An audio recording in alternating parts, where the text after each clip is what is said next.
All right. As far as injuries go, the guys that won't practice today are Bucker and Dana. So Bucker has the ankle, Dana has the calf. We've had a couple of personnel things go on here. You're aware of Willie's situation.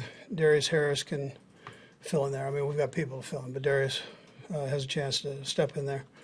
And then we have Bennett Whitling that joined our team from the Rams, previously from Holy Cross, so defensive end.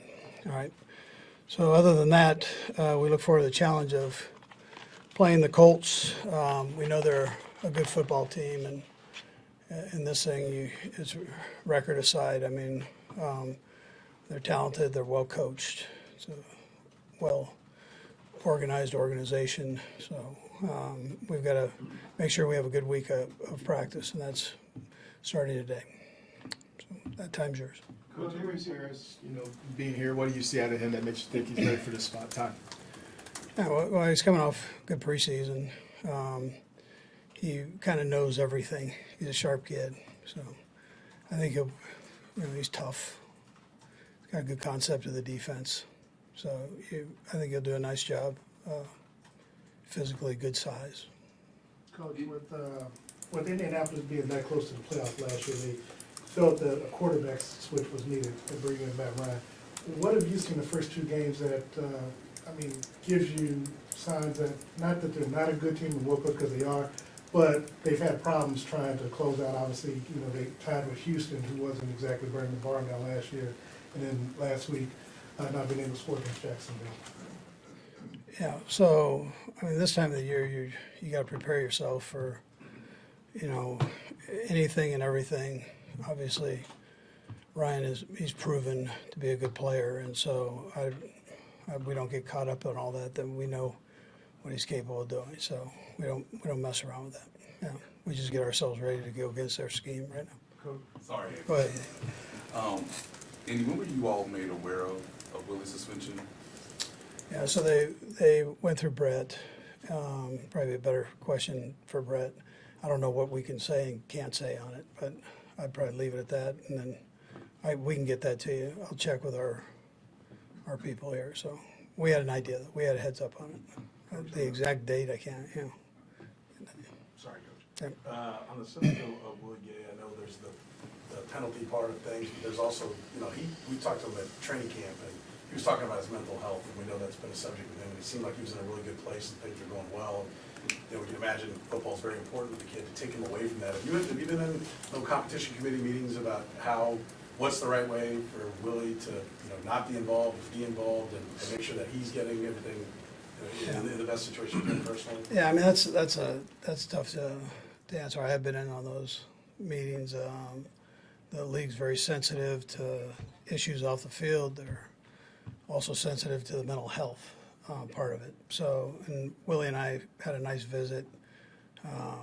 We've got Dr. T here, so Dr. T has talked to him, and his position coach has talked to him. Brett talked to him, so he seems to be in a good place that way right now. And he loves to play the game. It'll be a long 4 weeks there, so for him, but he's allowed to come back here after 2 weeks, so we'll have him right here. And but I think he's in a good as good a place he can be with that. And we'll be in touch with him and stay on top of all that part. This could be a very brief question, but is he not allowed, since he's suspended, is he not allowed to appeal it via the CBA, or what's the issue? No, you can ask Brett about that, but those are Chris Shea questions. I'm not gonna. Coach, as a follow-up kind of to what Nate was asking about, in the off-season, do you get an indicator, or do you guys just say, hey, we've read all the policies on it, and in the off-season, we know we're probably going to be losing Willie for a few games? Is that something you prepare? Yeah, we had an idea something was going to happen, so we've tried to prepare for it the best we can. So just in case it did. Andy, Darius Harris has been around for a while. You guys had him. He was injured when he was a rookie. You still kept him around. Obviously, you saw something in him.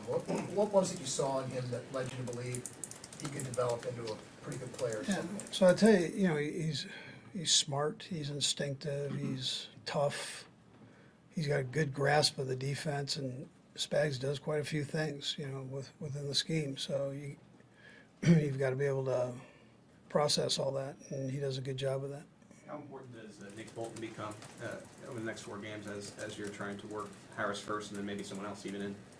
Yeah, so Nick, he's important every week because he controls that thing. So I would tell you, he's important every week. That's what I tell you. Andy, just the overall, like in the NFL, there seems to be a lot of people talk about the consistency and suspensions, and it's 2 games or 4 games, 6 games, what have you. Just what are your overall impressions on just how the consistency is with these, suspensions? Are you surprised by any that seem to come through the news? Listen,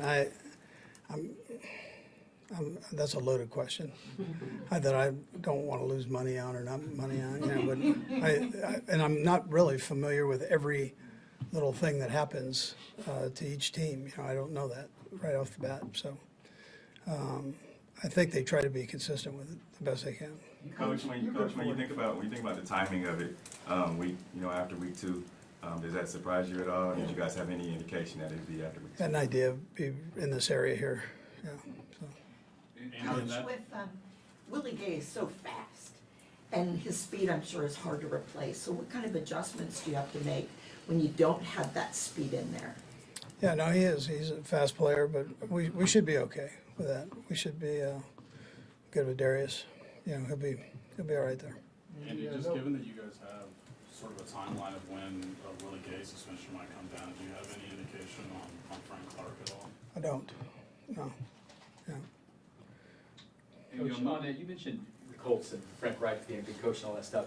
Just as a play caller and a coach who coaches offense, I don't know if you feel for him or sorry for him, but he's been on this quarterback kind of hamster wheel trying to find a guy.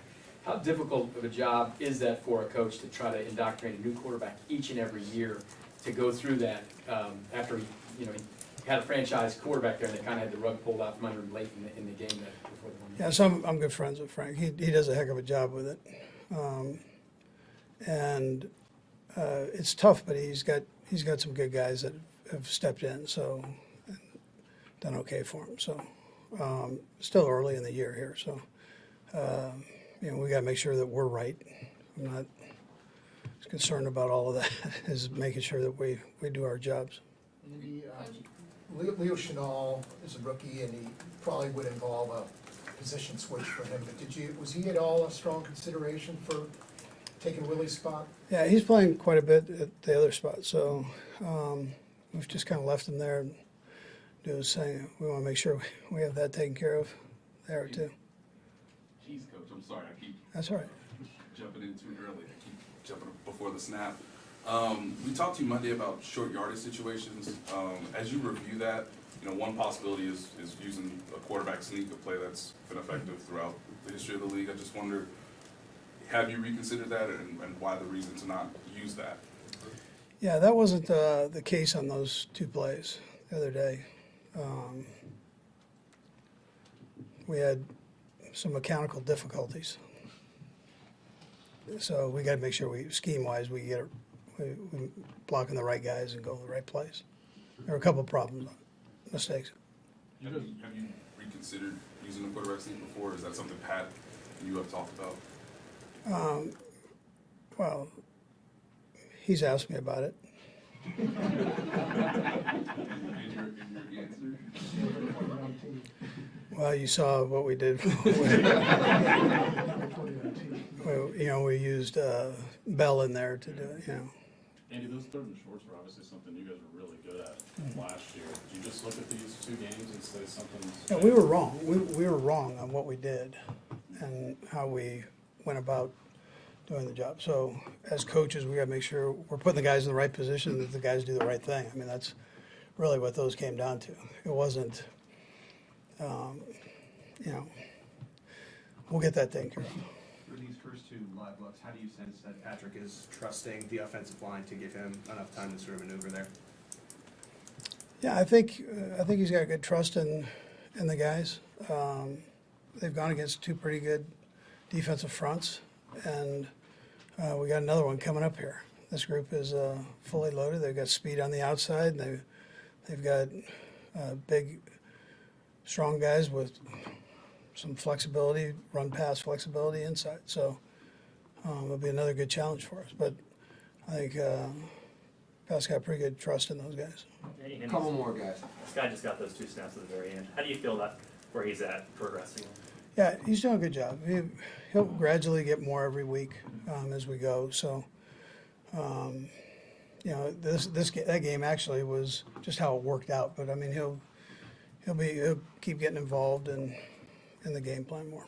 We'll go Soren and Herbie. Oh, go ahead. Coming off the Chargers game, and then you've got the Bucs next week. How do you keep the guys focused on this week and not kind of skipping over and starting to worry about a tough game in Tampa? Yeah, well, I mean, you saw the other day, I mean, Sunday, that you can't skip over anybody. Not that our guys would, but there's so much parity in this league. It's crazy. I mean, every game you got to be spot on. And so I don't think anybody's looking at that game. And I sense that there's a big focus on this team. This team is very talented, so you gotta stay on top of that. Coach, just in general terms, I know it's been a long time since your first year as a head coach, but do you remember your first game and how different it was to be calling the plays, managing the clock, and managing everybody else and doing that? How big of a shock to the system is it when you do that for the first time? Yeah, there might be a hiccup here or there. Yeah, I remember it well. One mistake in Philadelphia. It's like dog years. Last one. All right. Coach, I'd like to let you leave on that note there, but specific to Harrison Butker, how much concern is there that he's dealing with those dreaded and tricky high ankle sprains? Yeah, so